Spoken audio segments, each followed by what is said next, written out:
ચાલો છોકરા, હવે આગળનો ટોપિક છે ઠાર બિંદુ. ઠંડે ઠંડા, કુલ કુલ. બરાબર. હા, પહેલા બરાબરના આપણે ઉકળ્યા, પાણી ગરમ કરો, ગરમ કરો, ગરમ કરો, બાષ્પ બાષ્પ બાષ્પ, અભી ઠંડા કરો, ઠંડા કરો, ઠંડા. બરાબર. તો ઠાર બિંદુ આમાં પણ છોકરાઓ સેમ એવું જ છે. આપણે જે સાદી ભાષામાં કોઈ પણ વ્યક્તિને પૂછીએ તો કે એ તાપમાને કે જ્યાંથી પાણી બરફમાં ફેરવવાની શરૂઆત થાય, બરાબર, એ તાપમાનને ઠાર બિંદુ કહે છે. આપણે આવી જ વ્યાખ્યા બોલીએ. સાદી ભાષામાં આપણે સમજવાનું પણ એ છે, પણ આપણે ટેક્સ્ટબુક જે છે, ટેક્સ્ટબુકની ભાષામાં જોઈએ તો અહીંયા શું લખીને આપે છે જોયો. ચાલો, જે તાપમાને પદાર્થનું તેની પ્રવાહી અવસ્થામાં બાષ્પ દબાણ ઘન અવસ્થા એટલે કે ઘન કલાના બાષ્પ દબાણને બરાબર હોય છે તે તાપમાનને પદાર્થનું ઠાર બિંદુ કહે છે. બહુ જબરજસ્ત વાક્ય છે, શાંતિથી સમજવાનું છે. જો આપણને કીધું કે પ્રવાહી અને ઘન, શું કહે છે? પ્રવાહી અને ઘન. એટલે કે ઉદાહરણ તરીકે આપણે લખીએ પ્રવાહી, બરાબર. બીજો શબ્દ લખ્યો છે મેં ઘન, સોરી, ઘન. ઓકે. હવે એવું કહે છે કે આ પ્રવાહીને પોતાનું કંઈક બાષ્પ દબાણ હોય તો કે હોય, ઘનને પોતાનું કંઈક અલગ બાષ્પ દબાણ હોય. ઘનને બાષ્પ દબાણ હોય? ઘન બોલે છે. અલા કેવું ખબર પડી? આ એવું છે, કબૂતરને તો એની પાંખો હોય જ, ખબર પડી કે. હવે પશુ છે, પશુને પણ એની પાંખો હોય જ. હે, તમે પહેલા બોલ્યા પક્ષીને પાંખો સમજાય, હવે પશુ બોલો છો, પાંખો બોલો છો, એવું કેવું પશુ, પાંખો વાળું પશુ? ખબર પડી કે ના પડી? એ જ સમજવાનું છે. એવું કહે છે કે પ્રવાહીનું બાષ્પ દબાણ અને ઘનનું બાષ્પ દબાણ જે જગ્યાએ સરખા હોય એ તાપમાનને બાષ્પ દબાણ એટલે કે સોરી ઠાર બિંદુ કહે છે. તો બાષ્પ એટલે છોકરાઓ એવું સમજવાનું છે તમારે કે બરફ છે, તમે કોઈ વાર બરફ લો તો તમે સમજો કે એ રીતે આમ આ ધારો કે બરફ છે, એની સામે તમે આ રીતે જુઓ તો તમને એમાં જેમ ધુમાડા ધુમાડા જેવું બરફ નીકળતો એવું દેખાય છે ને? દેખાતું દેખાય છે, સમજાય છે? તો અહીંયા એ લોકોનો કહેવાનો મતલબ એવો છે કે એ તાપમાન ઠાર બિંદુ એટલે એવું તાપમાન કે બંને, આ વાક્ય કદાચ થોડુંક હજુ વધારે ડિટેલમાં કહું તો બંને સંતુલનમાં હોય. ક્યાં હોય? સંતુલનમાં. એક એક્ઝામ્પલ આપીશ, પરફેક્ટ ખબર પડશે તમને એનાથી. તમને કોઈક વાર કશું વાગ્યું હોય ને, કોઈક વાર કંઈ વાગેલું તમને, આપણને વાગ્યું હોય ગમે તે કે કોઈ જગ્યા પર સોજો હોય એટલે ડૉક્ટર આપણને એવું કે આના પર બરફ બરાબર ઘસજો. હવે બરફ આપણને આમ સીધો લઈને ઘસતા ફાવે નહીં, હાથમાં ઠંડુ બહુ લાગે. એટલે હું ઘણી બધી કંઈક વાગ્યું હોય, કોઈ જગ્યાએ સોજો હોય તો એવું કરું કે એક ખિસ્સામાં રાખવાનો કંઈ રૂમાલ જો કંઈ પણ કપડું છે, એ કપડામાં પેલો બરફ હોય ને ગોળ સમથિંગ વાડકો બાળકો કંઈક બરફનો મૂકેલો હોય, એ કે કટકા હોય તો કટકા, એ બરફને એમાં લઈ લેવાના, પછી આમ સેદમ નાનું પોટલી જેવું વારી દેવાનું. પછી જે જગ્યા પર વાગ્યું હોય આપણે આમ ત્યાં ખૂણી પર વાગ્યું હોય તો ત્યાં થોડીક વાર આપણે ઘસતા હોઈએ. આવું કર્યું. પગે વાગ્યું છે, માથામાં કોઈ જગ્યાએ વાગી ગયું છે, ખભે વાગી ગયું છે, જ્યાં વાગ્યું હોય ત્યાં આપણે આમ ઘસ્યું 2-4-5 મિનિટ જે પણ આપણેથી સહન થાય એટલું. પછી તમે આમ રૂમાલ આમ ખોલી અને બરફને આમ લેવા જશો ને તો રૂમાલ અને બરફ બે ચોંટી ગયા હોય ને એવું લાગે. આમ રૂમાલને આમ આમ ઉખાડતા હોય, લિટરલ તમે આમ રૂમાલ ઉખાડતા હોય બરફમાંથી આમ તમને એવી ફિલિંગ આવશે. ભાઈ આનું શું કારણ? તો આનું કારણ એવું એ લોકો એવું કહે છે, આ એક ઉદાહરણ મગજના સાઈડ પર રાખજો.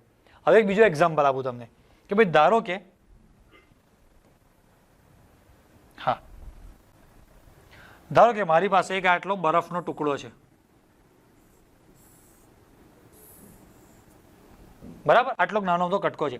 હવે એની ઉપર હું એક ટીપું પાણી નાખું છું. શું નાખું છું? આ ધારો કે આ આપણે કલર બદલી નાખીએ. આ એક જે છે થોડુંક ઝૂમ કરીને બતાવ્યું છે, આટલું મોટું ટીપું હોય નહીં પણ આ એક પાણીનું ટીપું છે ઉદાહરણ તરીકે, બરાબર. હવે તમારે મને એ કહેવાનું છે કે આ જે બરફ છે ને, બરફ છે એ પાણીમાં ફેરવાશે એટલે કે ઓગળશે કે પાણી છે એ બરફમાં ફેરવાશે?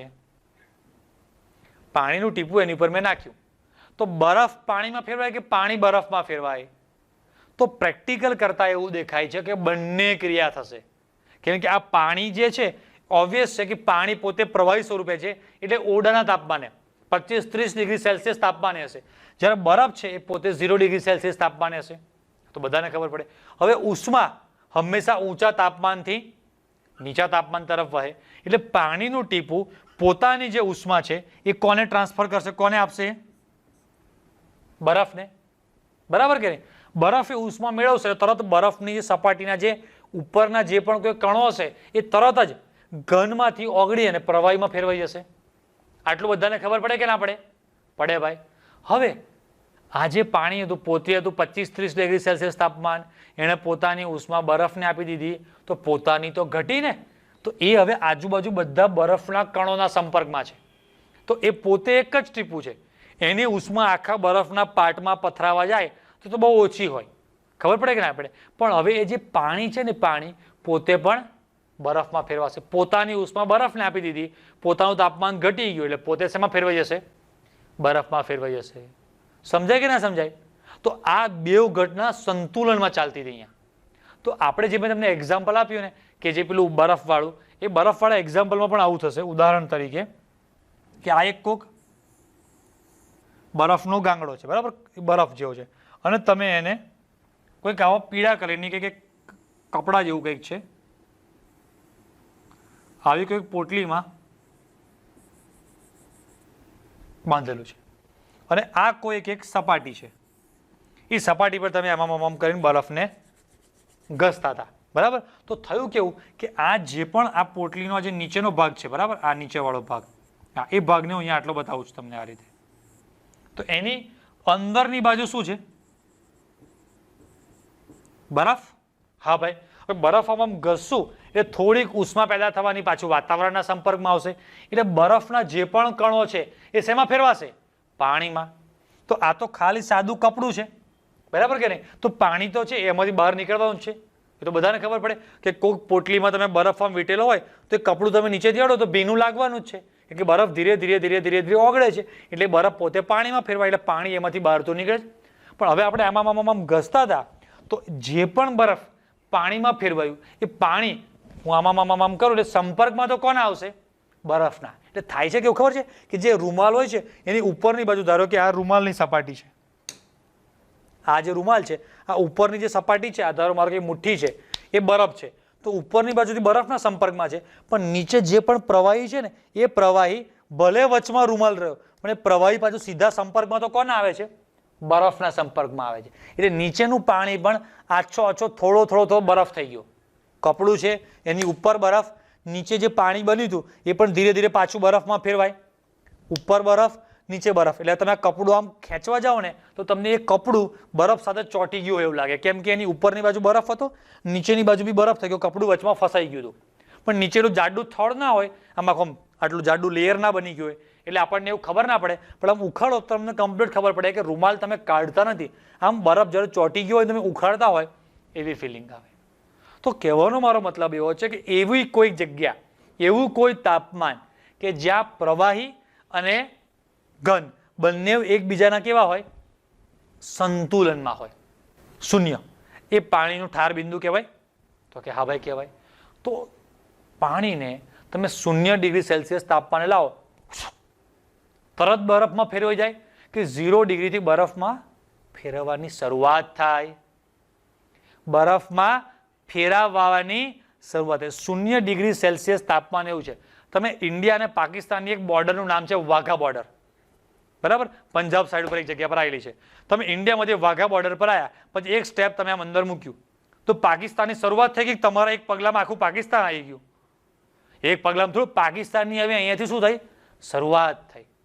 સમજાય ને? એમ 0 ડિગ્રી સેલ્સિયસ તાપમાન છે ત્યાંથી હવે પાણીના અણુઓ બરફમાં ફેરવાની શરૂઆત કરવા મળશે. એટલે આમ તો શરૂઆત 4, 3, 2 ધીમે ધીમે થઈ ગઈ હોય, પણ 0 ડિગ્રી સેલ્સિયસ શું કે છે? ત્યાંથી શરૂઆત થઈ. હવે બીજું ઊંધું જોઈએ. બરફ છે -10 ડિગ્રી સેલ્સિયસ. કેટલા છે?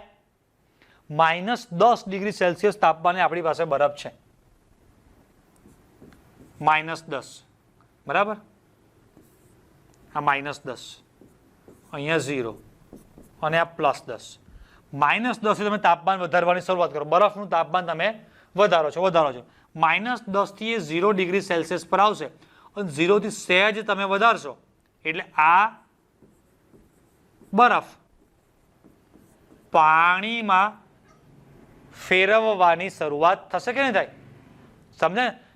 પાણી છે એ 0 થી બરફમાં ફરે અને બરફ છે એ, તો આ જે 0 ડિગ્રી સેલ્સિયસ છે ને એ પાણી માટે કોને તો ઠાર બિંદુ કહેવાય.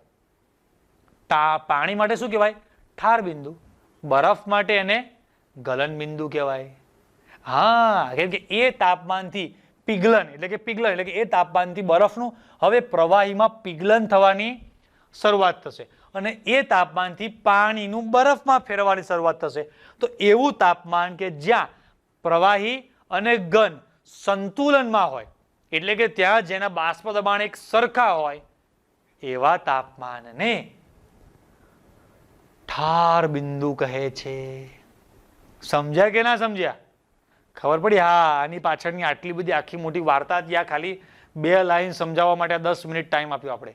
બાકી તમને કહી દઉં તો તમે તો હાથ પાડવા હતા કે એવું તાપમાન છોકરાઓ કે જ્યાં પ્રવાહી અવસ્થા અને ઘન અવસ્થા બંનેના બાષ્પ દબાણ સરખા. પણ કેવી રીતે? હાવ પ્રેક્ટિકલ તો આપણને ખબર પડવી જોઈએ ને કે ભાઈ હા, આ એક એવું તાપમાન છે કે જ્યાં પ્રવાહી ઘન પ્રવાહીમાં ફેરવાતો હોય, એટલે કે બંને આ જગ્યા પર કેવા હોય? સંતુલનમાં.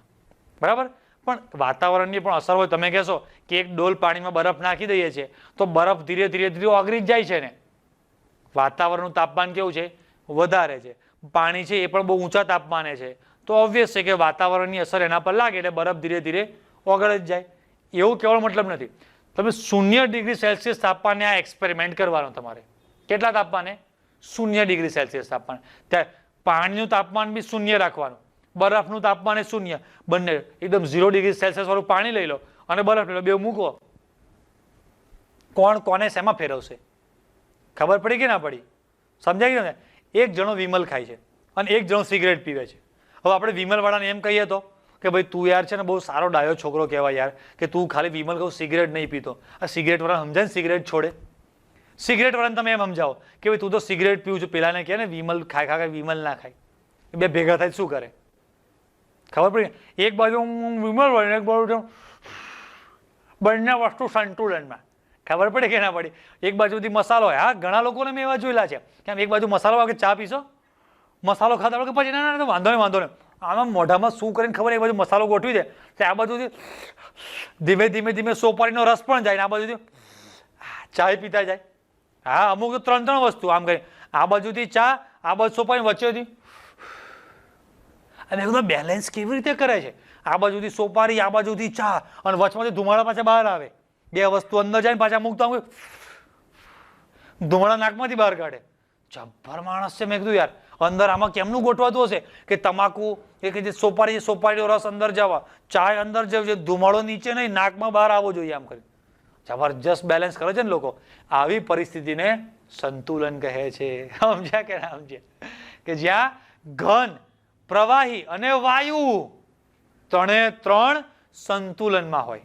ઘન એટલે શું થઈ ગયું? સોપારી. ચા એટલે પ્રવાહી થઈ ગયું. સિગરેટ એટલે શું થઈ ગયું? વાયુ. ઘન, પ્રવાહી અને વાયુ. ફિઝિક્સમાં ટોપિક છે ટ્રિપલ પોઈન્ટ. બરાબર ને? તો આને શું કહેવાય? Triple point. હા, એટલે આવું શીખવાનું નહીં હો, પણ આ બધા અમુક નબીરા હોય છે આવા બધા પણ. હા, આપણે હવે ઠાર બિંદુની વ્યાખ્યા તો જોઈ. બરાબર? હા, બેકગ્રાઉન્ડમાં જો તમને એવું લાગશે કે હું ત્યાં ફરવા ગયો હોય ને એવું લાગે આમ કરીને. હજી આ જેવું બેકગ્રાઉન્ડ છે ને એવું થોડુંક આમ સાઈડમાંથી લાઇટિંગ બાઇટિંગ એવું સેટ કરી દે તો, અને હાથમાં મોજા મારે પહેરી લેવાના, ટોપી બોપીને આમ જેકેટ ને પહેર. ઓ હાઉ આર સ્ટુડન્ટ્સ, કેવા છો? આમ છો? મજામાં છો? અત્યારે બસ જોવો હું અહીંયા આમ છું તેમ છું ને બધા થોડા ફેંકા મરાય. હા, એવી રીતે. ચાલો, તો છોકરો આ જસ્ટ ખાલી તમને લોકોને આ સીનરી બતાવવા માટે નથી બતાવ્યું, બટ થોડોક તમને આઈડિયા આવે એક એક્ઝામ્પલ આપવા માટે કે અહીંયા સમથિંગ આ તમે જોશો તો વાતાવરણનું તાપમાન જ એટલું બધું નીચું હશે. ઘણા બધા તમારા ઓળખીતા કોઈ રિલેટિવ ફોરેન કન્ટ્રીમાં કોઈ રહેતા હોય, કાં તો તમે સાંભળ્યું હોય. બરાબર? ત્યાં તો ઘણું બધું. કેનેડામાં અમારા 1-2 સ્ટુડન્ટ બધા રહેતા હોય ને ઘણી વાર વાત થાય તો એ લોકો -9 ડિગ્રી, -12 ડિગ્રી, એટલે કે માઇનસમાં 9, 10, 12 ડિગ્રી સેલ્સિયસ તાપમાન હોય. હવે આપણે ટોપિક ભણે છે ઠાર બિંદુ. તો પાણીનું ઠાર બિંદુ એટલે કે ફ્રીઝિંગ પોઈન્ટ તો 0 ડિગ્રી સેલ્સિયસ છે. આ તો -10, -12 એટલા માઇનસમાં ટેમ્પરેચર પર છે. તો ત્યાં તો બધી વસ્તુ તમે જો નકરો બરફ બધી જગ્યા પર છે. હા છે. આ હવે આ એક ફોટો તમને બતાવું છું. અહીંયા આખો કન્સેપ્ટ થિયરી એકદમ ઇઝી વસ્તુ છે. સમજો, મારે તમને થિયરી ભણાવી હોય તો અત્યારે હમણાં આના પછીની 5 મિનિટમાં તો થિયરી મારાથી પૂરી થઈ જવાની હોય, 5 કે વધીને 10 મિનિટ. પણ એનો કન્સેપ્ટ સમજવો ને, એ કન્સેપ્ટ તમને જો ખબર નહીં પડે ને તો એના ક્વેશ્ચન બહુ હાર્ડ લાગશે. તમે સમજેલા હશો, સબ્જેક્ટમાં ઓટોમેટિક ઇન્ટરેસ્ટ પડશે, તમને બધું ઇઝી જ લાગવાનું છે. હવે કન્સેપ્ટ એવો કહે છે, તમને એક એક્ઝામ્પલ આપું કે મેં તમને એટલે બતાવ્યું, હમણાં જે આગળનો ફોટો હતો ને, અહીંયા તમે જોશો ને તો લગભગ એક ટાઈપના રોડ જેવું અહીંયાથી કંઈક જતું હોય એવું લાગે છે. લગભગ આ કોઈક એક રોડ રસ્તા જેવું કંઈક છે, બરાબર. આ એનો જ ફોટો નથી, બટ એના જેવો સમથિંગ થોડોક ફોટો છે કે ભાઈ ત્યાં સ્નોફોલ કહે છે, એટલે કે જ્યારે બરફ બહુ જ વધારે પડતો હોય તો હાઈવે ઉપર બરફના થપ્પા અને થપ્પા થઈ જાય. તો આ ટાઈપનું એક આગળની સાઈડ ઉપર આમ બુલડોઝર જેવું હોય કે જે બરફને ઢસડીને કાઢી નાખે. પાછળ એક ટ્રક હોય છોકરાઓ, શું હોય પાછળ આમાં જ, બીજો અલગ નહીં, આ મશીન એવું હોય ટ્રક જેવું જ કે આગળ બુલડોઝર ટાઈપ હોય અને પાછળ ટ્રક હોય અને ટ્રકની અંદર કશીક વસ્તુ એ લોકો એવી ભરેલી હોય અને એની પાછળ, હા તમે જોશો ને તો આ ટ્રક છે, ટ્રકમાં કશીક વસ્તુ ભરેલી છે અને પાછળ, બરાબર, તમને પરફેક્ટ દેખાય ના દેખાય પણ ખબર નહીં, પણ પાછળ એક આમ એવું મશીન જેવું ગોઠવેલું હોય કે તમે કોઈ જગ્યાએ ગાર્ડનમાં જાઓ તો ગાર્ડનમાં તમે જોજો પેલું પાણી છાંટવાનું સ્પ્રિંકલ કહેવાય, એ આમ ગોળ ગોળ પડે અને પાણી બધી જગ્યાએ ગાર્ડનમાં છટાય ઓટોમેટિક રીતે. આવું તમે જોયું હશે કોઈક જગ્યાએ. બસ એના જેવું નીચે એક સ્પ્રિંકલ કહેવાય આને. મતલબ કે ત્યાંથી આની અંદર જે પણ પદાર્થ ભરેલો છે ને એ પદાર્થનો રસ્તા ઉપર એક સ્પ્રે થાય, એના મતલબ કે એનો છંટકાવ કરે. આ પાછું શું નવું લઈ આવ્યા કે આ રસ્તા ઉપર જે સ્પ્રે જેવું છંટકાવ કરે છે ને છોકરાઓ હોય છે, શું ખબર છે, એ લોકો આની અંદર મીઠું ભર રાખે છે. શું ભરે છે? મીઠું. આ શું પાછું નવું લાયા? તો અહીંયા રસ્તા ઉપર જે જામેલો છે બરફ, બરફ એટલે કે એકચ્યુઅલી તમે આમ જો તો શુદ્ધ દ્રાવક પાણી જ છે, હા કે ના, બરાબર કે ને, એ શુદ્ધ દ્રાવક પાણી છે. હવે એ પાણીમાં ઉમેરે છે શું આપણે? મીઠું. તો પાણીમાં તમે મીઠું ઉમેરશો એટલે પાણી અને મીઠું એટલે કે બરફ અને મીઠું બે ભેગા થઈને શું બનશે? દ્રાવણ બનશે. અને આપણને ખબર છે કે દ્રાવણનું ઠાર બિંદુ દ્રાવક કરતાં કેવું હોય છે? નીચું. એટલે કે આ જે પણ આ સિટીમાં આ જગ્યા પર જે પણ વાતાવરણનું તાપમાન છે એ તાપમાને પાણી બરફ થઈ ગયું છે, પણ એમાં જેવું મીઠું ઉમેરશો એટલે મીઠું શું કરે છે? બરફને ઓગાળી નાખે છે. પેલા બુલડોઝરથી આમ કંઈક ઘસીને કાઢે તો ખરા, પણ એકદમ ધાર ટુ ધાર અત્યારે આપણે જે જગ્યા પર બેઠા હોય ત્યાં કેવું એકદમ ક્લીન ચોખ્ખી સરફેસ, ચોખ્ખી જગ્યા, સપાટી છે, એટલું ચોખ્ખું તો થાય જ નહીં અને વાહન સ્લીપ થઈ જવાના ચાન્સીસ પણ બહુ જ રહે. તો એ લોકો શું કરે છે કે આગળની સાઈડથી જેટલો પણ ઢસડાય એટલો બરફ ઢસડી અને મોટા મોટા ગાંગડા હોય એ બધો બરફ ખસડી નાખે અને પાછળ જે જો આછો આછો ઝીણો ઝીણો બરફ પડ્યો રહેશે, પાછો કન્ટિન્યુ સ્નોફોલ એટલે કે કન્ટિન્યુ બરફ તો પડતો જ રહેતો હોય, ઝીણો ઝીણો ઝીણો ઝીણો. તો શું કરે એ લોકો? આ રીતે રસ્તા ઉપર, હાઈવે પર સ્પેશિયલી આ ટાઈપના મીઠું ભરેલા ટ્રક ફરતા જ હોય ત્યાં ફોરેન કન્ટ્રીમાં, અને પાછળથી આ ટાઈપના સ્પ્રિંકલથી મીઠાનો સ્પ્રે હાઈવે પર શું કરે? કરે જ રાખે. એટલે કે જે પણ બરફ છે એમાં મીઠા જોડે મિક્સ થઈ એ બરફ સ્વરૂપે નહીં રહે, હવે ઓગળી જશે, પાણી થઈ જશે અને પાણી પછી પોતપોતાનો રસ્તો કરી અને રોડ રસ્તાની આમ સાઈડે જતું રહે. એટલે કે જે સરફેસ છે, જે સપાટી છે એકદમ સ્લીપરી, તમે સ્લીપ થઈ જાઓ એ ટાઈપની સપાટી બને નહીં. છે ને જોરદાર? તો આ તમને એવું લાગે કે આજે ઠાર બિંદુ કે જે પણ આપણે ટોપિક ભણીએ છીએ એ તો 12 સાયન્સની ટેક્સ્ટબુકનું નહીં, આનો પ્રેક્ટિકલ લેવલ પર તમે યુઝ જુઓ. આ પ્રેક્ટિકલ લેવલનો તમને યુઝ ખબર પડશે ને તો બહુ મજા આવશે. આપણને ખબર પડે અચ્છા આવું હોય છે, આવું હોય છે, આવું હોય છે. આના ઘણા બધા, તમે સાદું એક એક્ઝામ્પલ સમજીએ તો પણ આઈડિયા આવશે કે ઉનાળાનો ટાઈમ હોય ને એટલે આપણા બધાના મમ્મીને એવો શોખ થાય, તમારા મમ્મીને પણ થતો હશે, ઘરે ગુલ્ફી બનાવવાનો. એટલે ગુલ્ફી બનાવવાનું પેલું 6 ખાનાવાળું લાવશે, પછી એમાં દૂધ ને આ તે બધું મિક્સ કરી અને ગુલ્ફી આપણે બનાવવા મૂકીએ. પણ તમે જોજો બહાર જે આપણે માર્કેટમાંથી એટલે કે અમૂલ, વાડીલાલ, હેવમોર, XYZ કોઈ પણ કંપનીની આપણે જે ગુલ્ફી ખાઈએ છીએ એના જેવો ટેસ્ટ નહીં આવે, એના જેવું જામશે પણ નહીં. કેમ કે આપણા ઘરે જે પણ ઉપર જે ફ્રીજ છે એનું ટેમ્પરેચર જે બહાર આપણે જે કોઈ બી તમે આઈસ્ક્રીમની દુકાને જાઓ એટલે પેલું આમ ખોલીને ડીપ ફ્રીજ કહેવાય, એમાં જેટલું તાપમાન નીચે જઈ શકે એટલું લો આપણા ઘરે જઈ શકે નહીં. ખબર પડે? બીજી વસ્તુ કે એમના બી ઘણી બધી વસ્તુ જો તમે મૂકશો ઉપર ફ્રીજના ખાનામાં તો એ જલ્દી બરફ થઈ જાય, પણ આઈસ્ક્રીમ છે, પછી મેં તમને કીધું કે કંઈક સમથિંગ કંઈક આવું કંઈક કોલ્ડ કોકો બનાવીને મૂકેલો હોય કે પછી આવું ગુલ્ફી માટેનું કંઈક મિશ્રણ બનાવેલું હોય તો એમાં પાણી આવે, દૂધ આવતું હોય, પછી જે બી કંઈક પેલો કસ્ટર્ડ પાવડર નાખતા હોય, પછી જે પણ બીજી બધી કંઈક કોઈ કલર બલર નાખે, એમાં કાજુ બદામ આ તે બધી વસ્તુ નાખેલી હોય, મતલબ કે એક પ્રકારનું દ્રાવણ બની ગયું છે. અને દ્રાવણનો ઠાર બિંદુ કેવો હોય? નીચું હોય છે. એટલે આપણા ઘરે ફ્રીજમાં આઈસ્ક્રીમ હોય છે કે આઈસ્ક્રીમના કોન જે બી હોય એ જે દુકાનમાં જેટલું આમ કડક રહી શકે એટલું કડક આપણા ઘરે રહેતા નથી. સમજાય કે ના સમજાય બધું? ચલો થોડું આગળ જવા દઈએ. ઠાર બિંદુનું અવનયન. અવનયન એટલે ઘટાડો. કદાચ શબ્દ ના સમજાય તો બાજુમાં નાના અક્ષર લખી રાખવાનું કે ઠાર બિંદુનો ઘટાડો. હા, હવે વ્યાખ્યા શું કે છે એની કે શુદ્ધ દ્રાવકમાં અબાષ્પશીલ દ્રાવ્ય, બરાબર, ટીક રાખવાનું છે આપણે. કેવો દ્રાવ્ય કે છે આપણને? અબાષ્પશીલ દ્રાવ્ય. ઉદાહરણ તરીકે ભાઈ આપણે ખાંડ કહી શકીએ, બરાબર, પછી NaCl કહી શકીએ, યુરિયા કહી શકીએ, એવા કોઈ પણ કે જે પોતે બાષ્પમાં ના ફેરવાતા હોય એવા અબાષ્પશીલ દ્રાવ્ય પદાર્થ ઓગાળતા બનતા દ્રાવણનું ઠાર બિંદુ ઘટે છે. શરૂઆત હોય છે શરૂઆત શું હોય છે? શુદ્ધ દ્રાવકથી કરવાની. શુદ્ધ દ્રાવકમાં ઉમેરવાનો શું? અબાષ્પશીલ દ્રાવ્ય. બને શું? દ્રાવણ. એટલે દ્રાવણનું ઠાર બિંદુ ઘટે છે. ઠાર બિંદુમાં થતા આ ઘટાડાને ઠાર બિંદુ અવનયન કહે છે. એટલે કે છોકરા, પાણીનું ઠાર બિંદુ કેટલું કહેવાય? 0 ડિગ્રી સેલ્સિયસ, શૂન્ય કહેવાય. હવે તમે પાણીમાં આમાંથી કોઈ પણ પદાર્થ ઉમેરેલો હોય એટલે એ હવે 0 ડિગ્રી સેલ્સિયસ, શૂન્ય એ આ ઠાર બિંદુ એટલે કે જામશે નહીં. તો તમારે નીચે હજુ -1, -2, -3 જેટલા કણોની એટલે કે દ્રાવ્ય કણ જેટલા બધા વધારે હોય એટલું ટેમ્પરેચર તમારે વધારે નીચું લઈ જવું પડે. જ્યારે આપણે સંખ્યાત્મક ગુણધર્મો ટોપિક ભણ્યા ત્યારે મેં તમને કીધું હતું કે અત્યારે બધા ટોપિક તમને હું 5-10 મિનિટમાં શોર્ટમાં તમને એકદમ સમજાવું છું. પછી દરેક ટોપિક આપણે 1-2 લેક્ચર આખો ડિટેલમાં ભણવાનો છે. આના વિડીયો જોયા એટલે બધું તમને હવે આઈડિયા આવશે કે અચ્છા પેલું ફ્રીઝ વાળું મેં તમને એક વિડીયો બતાવ્યો, પછી એક તમને આ આપણે ફોટા વિડીયો તમને બધું બતાવ્યું, બરાબર. આવા ઇન્ટરનેટ પર બી ઘણા બધા વિડીયો અવેલેબલ હોય છે. તમે જાતે પણ પોતે આવો એક્સપેરિમેન્ટ ઘરે કરી શકો. કરશો ઘરે? તમારે કરવાનું શું? એક ગ્લાસમાં, એક કાચનો ગ્લાસ હોય તો વધારે સારું રહેશે, સ્ટીલનો હોય તો પણ સ્ટીલનો. એક ગ્લાસમાં સાદું પાણી લેવાનું અને એક ગ્લાસમાં ખાંડ નાખો 1 ચમચી અને ત્રીજા એક ગ્લાસમાં મીઠું નાખો. 3 ગ્લાસ ફ્રીજમાં મૂકી દેવાના. અડધો પોણો કલાક પછી તમે એનો કલાક પછી જુઓ તો તમને તરત ખબર પડશે કે પાણી છે એ સૌથી ઝડપી બરફમાં ફેરવવાની શરૂઆત થઈ ગઈ હશે. 100% બધું પાણી જે બરફ નહીં થઈ ગયું હોય 2-3 કલાક થાય પછી થાય, પણ તો પણ આ તો એક્ઝામ્પલ આપું છું કે પાણી સૌથી ઝડપી બરફ થશે, પછી ખાંડનું દ્રાવણ, પછી NaCl. જો MgCl2 હોય તો કણોની સંખ્યા 3 ગણી થઈ જાય, તો એ તો એનાથી પણ નીચું જાય. AlCl3 ભાઈ, એલ્યુમિનિયમ અને 3 ક્લોરીન એટલે ટોટલ થયા 4 આયનો, એ તો એનાથી પણ નીચું જાય. તો જેમ જેમ કણોની સંખ્યા વધતી જાય એમ ઠાર બિંદુ નીચું જતું જાય. બરાબર? ખબર પડી કે ના પડી? ચાલો આગળ. ભાઈ મોલલ અવનયન અચળાંક, બરાબર. આપણે આની આગળની થિયરીમાં મોલલ ઉન્નયન અચળાંક એવું હતું.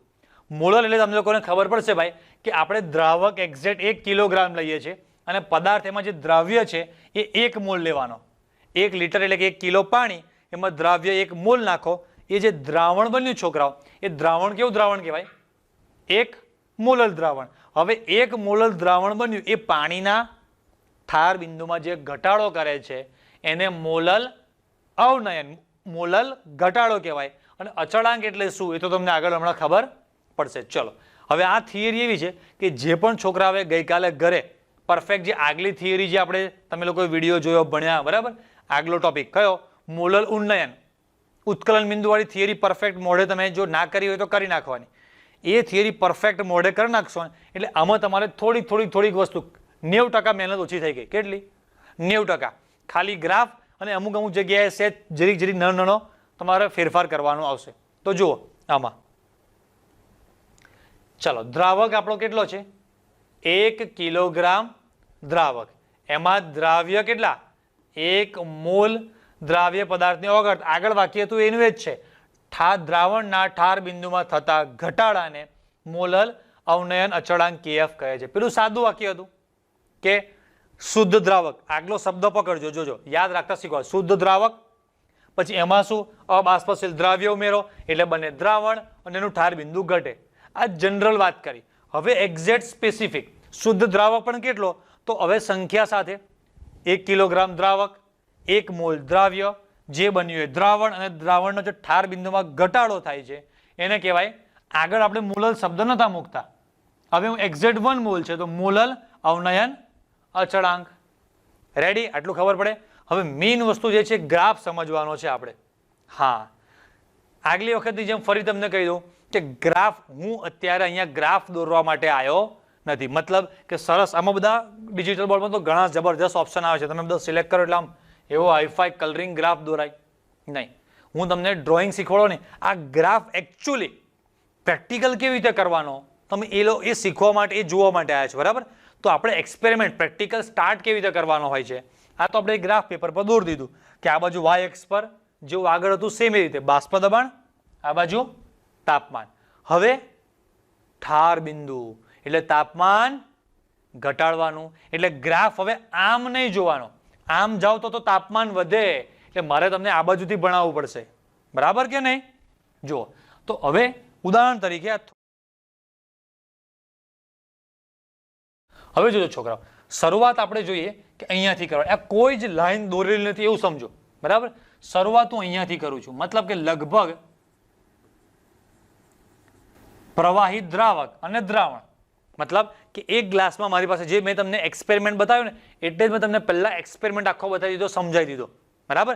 કદાચ કોઈને વિડીયો જોવાનો બાકી હોય તો આપણી ક્રિએટિવ કેમેસ્ટ્રી વાળી એક ચેનલ છે એની પર મૂકેલો જ છે, બરાબર? તો જોજો અહીંયા શું લીધું મેં, દ્રાવક શુદ્ધ પાણી એક ગ્લાસમાં, બીજામાં કોઈ પણ ખાંડનું મીઠાનું કોઈ પણ એક દ્રાવણ છે, બંનેને એક સાથે શરૂઆતનું તાપમાન તો કે લગભગ અહીંયા કંઈક આવું કંઈક તાપમાન છે, બંનેને એક સાથે હું ફ્રીજમાં એટલે કે ફ્રીઝરમાં મૂકું છું, બંનેના તાપમાન ઘટશે તો કે ઘટશે.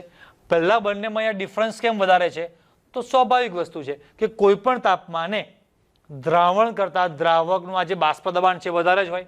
અહીંયા જુઓ તો લગભગ આનું બાષ્પ દબાણ શરૂઆતમાં આની આસપાસ આવે છે, અને આ લગભગ અંદાજે દોરું છું હું તો આની આસપાસ, એટલે આમ તમને ફેરફાર દેખાય, એ તો સ્વાભાવિક વસ્તુ છે. હવે આપણે તાપમાન ઘટાડવાની શરૂઆત કરીએ છીએ, તો બંનેનું તાપમાન ઘટે ઘટે ઘટે ઘટે ઘટે ઘટે ઘટે, તાપમાન ઘટે તો બાષ્પ દબાણ પણ ઘટે, બરાબર કે નહીં? તાપમાન વધારો તો પ્રવાહી બાષ્પમાં ફેરવાય, હવે તાપમાન ઘટાડો છો એટલે ધીરે ધીરે ધીરે ધીરે ધીરે ધીરે ધીરે બાષ્પ દબાણ ઘટ્યું ઘટ્યું ઘટ્યું ઘટ્યું ઘટ્યું ઘટ્યું ઘટતું જાય છે. તો એ રીતે મારા સમજો ભાઈ હું થોડા અલગ અલગ તાપમાન, ઉદાહરણ તરીકે ભાઈ આ 30 ડિગ્રી સેલ્સિયસ તાપમાન છે, પછી પાછું આવું એક રીડિંગ 25 લઉં, પછી એક રીડિંગ હું અહીંયા 20 લઉં, પછી 15 એક રીડિંગ લઉં, 10 એક રીડિંગ લઉં, 5 એક રીડિંગ લઉં, એ રીતે અલગ અલગ તાપમાને મેં રીડિંગ લીધેલા હોય તો એના કંઈક આવા બધા કંઈક પોઈન્ટ આવ્યા હોય, આ પ્રકારના કોઈક સેમ આવા બધા પોઈન્ટ આ બાજુ અહીંયા ક્યાંક આવ્યા હોય, બરાબર? એ બધા પોઈન્ટને મારે આમ જોઈન્ટ કરવાના. આપણે એક્ઝામમાં આવું કરવાનું ના હોય, આપણે અત્યારે ભણીએ છીએ એટલે પ્રેક્ટિકલ સમજાવું તમને. આ બધા પોઈન્ટ પણ મારે આમ જોઈન્ટ કરવાના હોય. હવે એની સામે એક લાઈન તમે જોશો અહીંયા ઠરેલું દ્રાવક એવું લખેલું છે, એટલે કે આ કોઈક બહુ માઇનસ વાળા તાપમાન છે. આ તાપમાન છે ને છોકરાઓ TF0, આ જે TF એ શું છે?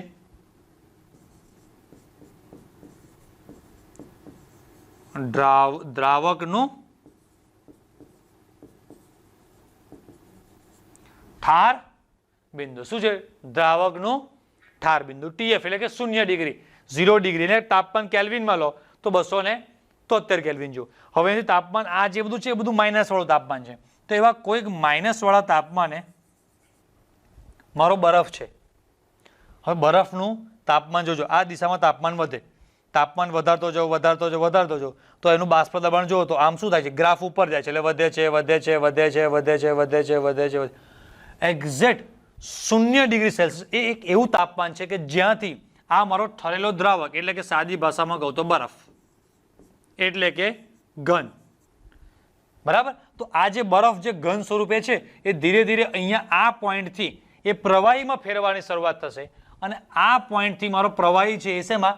બરફમાં ફેરવાની શરૂઆત થશે, અને એ બેની વચ્ચે જે જગ્યા પર બરફ અને પ્રવાહી એટલે કે ઘન અને પ્રવાહી સંતુલનમાં હોય, એટલે કે જે જગ્યા પર વ્યાખ્યા યાદ કરો કે ભાઈ જે જગ્યા પર ઘન અને પ્રવાહી બંનેના બાષ્પ દબાણ એક સરખા હોય, એવું આ જે પણ થિયરી છે ઠાર બિંદુ એની વ્યાખ્યામાં આવ્યું હતું. તો આ જગ્યા પર ઘનનું અને પ્રવાહીનું આ પોઈન્ટ ઉપર બાષ્પ દબાણ એક સરખું, અને એને શું કહે છે?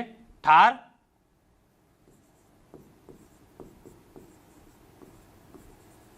બિંદુ, બરાબર? આટલું ખબર પડે બધાને?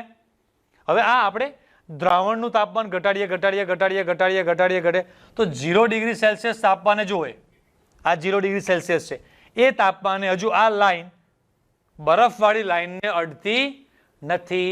એટલે કે આ લાઈન હજી પણ તાપમાન ઘટાડો ઘટાડો ઘટાડો ઘટાડો અહીંયા આ લાઈનને અડે છે, પછી આગળ આ લાઈન પ્રમાણે આમ આગળ આમ વધે. અહીંયા ખબર પડે? એટલે આ જે છે પ્રવાહી દ્રાવક એ આ પોઈન્ટથી પછી આગળ હવે શું થયો?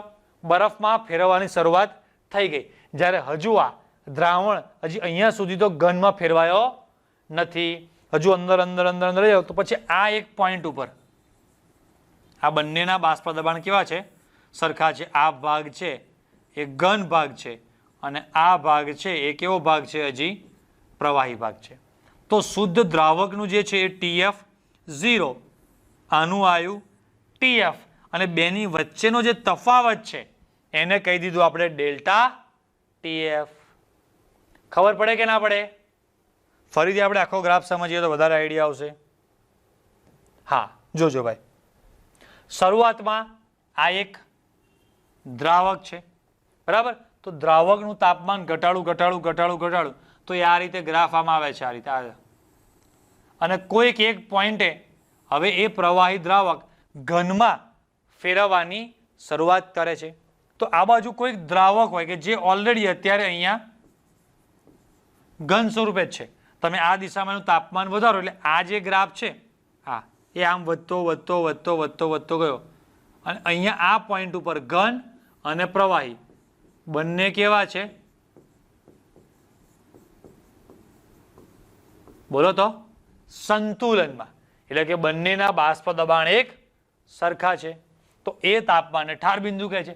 પણ એ જ તાપમાને આપણું દ્રાવણ હજુ અહીંયા કયા સ્વરૂપે છે? બોલો? પ્રવાહી સ્વરૂપે. આ જે લાઈન છે ઘનવાળી એને આગળ ક્રોસ કરે આમ પછી જે આ જે વિસ્તાર છે ને ઉપરનો આ જે બધો વિસ્તાર ગ્રાફમાં આ જે વિસ્તાર છે એ વિસ્તાર શું દર્શાવે છે? ઘન ભાગ. અને ગ્રાફમાં બીજો કલર લઈ લઉં. હા, આ જે બધો વિસ્તાર દર્શાવે છે અહીંયાથી આ બધો નીચેનો આ બધો એ બધો વિસ્તાર શું દર્શાવે છે? પ્રવાહી. બરાબર? આના માટે અહીંયાથી આખો આ વિસ્તાર, દ્રાવણ માટે આ આખો વિસ્તાર પ્રવાહી છે અને દ્રાવક માટે આટલો વિસ્તાર પ્રવાહી છે. કેમ કે દ્રાવક પછી અહીંયાથી જે આ આગળનો ભાગ છે એમાં તો એ પોતે ઘનમાં ફેરવવાની શરૂઆત કરી દે છે. રેડી? એટલે ગ્રાફ દોરતા આવડશે હવે? ગ્રાફ દોરતા તો એકદમ સિમ્પલ વસ્તુ છે, કંઈ છે નહીં એટલું બધું અઘરું. આપણે કલર વ્હાઇટ લઈ લઈશું. હા, ચાલો. ઊભી અહીંયા આ અક્ષ ઉપર શું લઈશું આપણે? બાષ્પ દબાણ. આ બાજુ તાપમાન. હવે દોરવામાં તમારે થોડું સમજવાનું છે. જો દોરવામાં કશું અઘરું છે નહીં. અહીંયાથી તમારે એક આમ લાઈન દોરવાની છે. દોરાઈ ગઈ. પછી અહીંયાથી આટલેથી આ રીતે એક બીજી લાઈન અને આટલેથી થોડેકથી એક આ લાઈન. પતી ગયું. આ લાઈન પછી તમારે રીતે સહેજ આમ લંબાઈ દેવાની. રેડી? પતી ગયું. આ જે પોઈન્ટ છે એને નીચે લઈ આવો. એને કહી દો તમે TF0. આ પોઈન્ટને કહી દો TF. બેની વચ્ચેનો જે તફાવત છે એ થઈ ગયો આપણો ડેલ્ટા TF. આ થઈ ગયો આપણો દ્રાવક, આ થઈ ગયું આપણું દ્રાવણ, અને આ જે છે એ ઠરેલ દ્રાવક કે ઠરેલું દ્રાવક જે બી કહો, એટલે ઘન સ્વરૂપે. આ જે વિસ્તાર છે કયા સ્વરૂપે છે? ઘન. બરાબર? અને આ બાજુનો આ જે બધો વિસ્તાર છે કયો વિસ્તાર છે? પ્રવાહી. તો આ જે પણ કોઈ લાઈન છે એ ઘનવાળી લાઈનને એકવાર અડી ગઈ પછી અહીંયાથી ઉપરનો આ જે બધો વિસ્તાર આવશે એ બધો કયો? ઘન વિસ્તાર. આ દ્રાવણવાળી લાઈન પણ અહીંયાથી આમ આગળ આમ પછી ક્રોસ કરે એટલે હવે પોતે શેમાં આવી ગઈ? ઘનવાળા વિસ્તારમાં. બાકી આ લાઈનથી નીચેનો જે આ બાજુનો જે આખો આ જે બધો પ્રદેશ છે આ બધો હા એ બધો વિસ્તાર કયો છે? પ્રવાહી. ક્લિયર? ચાલો આગે જાયેંગે. હા, હવે આમાં તમે જુઓ વિડીયોમાં આ બધો આગળ જે બરફ છે ને ઢસડીને બધો બરફ આગો ખસેડે છે અને પાછળની સાઈડે અહીંયા એક સ્પ્રે થતો હશે. જો આ થાય છે. રેડી? જો આમાં પણ અહીંયા પાછળની સાઈડ ઉપર તમને વ્હાઈટ એક આમ ફુવારા જેવું દેખાશે એ જાય. હા, જો આ હાઈવે પર હવે બરફ તમે આ જે ટ્રક છે એની પાછળ આખું એવી એક ડિવાઇસ ગોઠવેલું, સોલ્ટ, મીઠું. તો કેટલો બધો બરફ પડે છે. જો છે ટ્રક.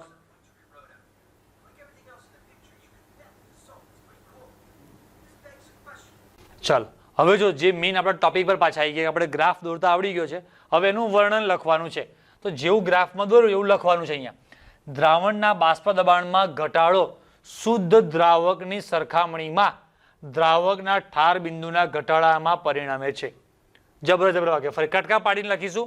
હું જે રીતે અંડરલાઈન કરું તમારે અંડરલાઈન પણ કરી દેવાની. જો દ્રાવણના બાષ્પ દબાણમાં ઘટાડો, દ્રાવણના બાષ્પ દબાણમાં ઘટાડો શુદ્ધ દ્રાવકની સરખામણીમાં દ્રાવણના ઠાર બિંદુમાં ઘટાડો પરિણમે છે.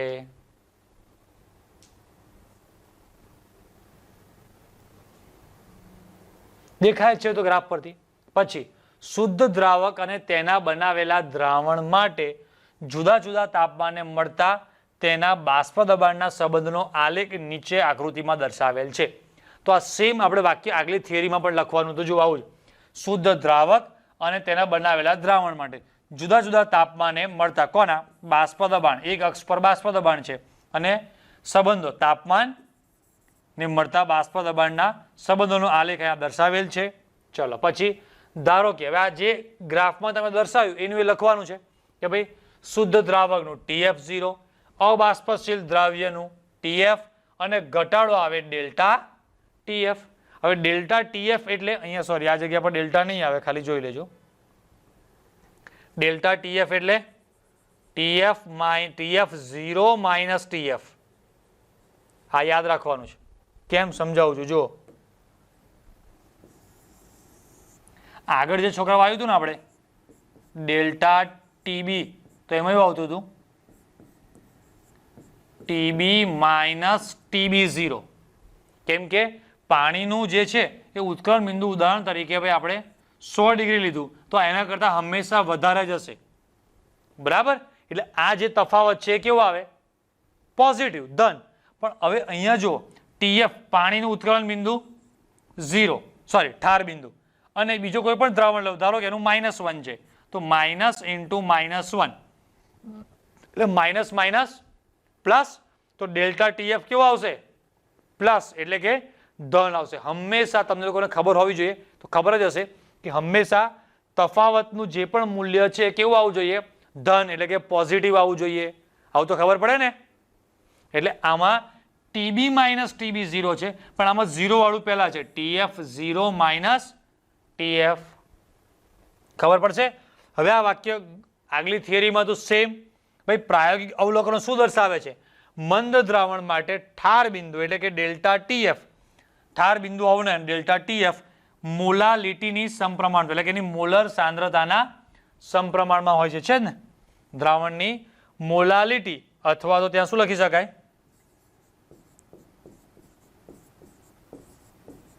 મોલર સાંદ્રતાના સમપ્રમાણમાં હોય છે. તો ડેલ્ટા TF ચલે છે એમ ચલે છે, કાઢવું હોય તમારે સપ્રમાણતા તો એ જગ્યા પર આપણે મૂકી દીધો KF. તો આની આગલી થિયરીમાં તમને લોકોને યાદ હોય તો ત્યાં આપણે અહીંયા ડેલ્ટા TB ઇંગ્લિશમાં ઉત્કલનને બોઇલિંગ કહેવાય એટલે ડેલ્ટા TB અને ઇંગ્લિશમાં ઠારણને ફ્રીઝિંગ કહેવાય એટલે ડેલ્ટા TF. એટલે પેલામાં B બોઇલિંગ માટેનો, અહીંયા ફ્રીઝિંગ માટેનો. ખાલી ફેર એટલો જ આવશે કે ત્યાં KB લખતા હતા, અહીંયા KF લખવાનું. બરાબર કે નહીં?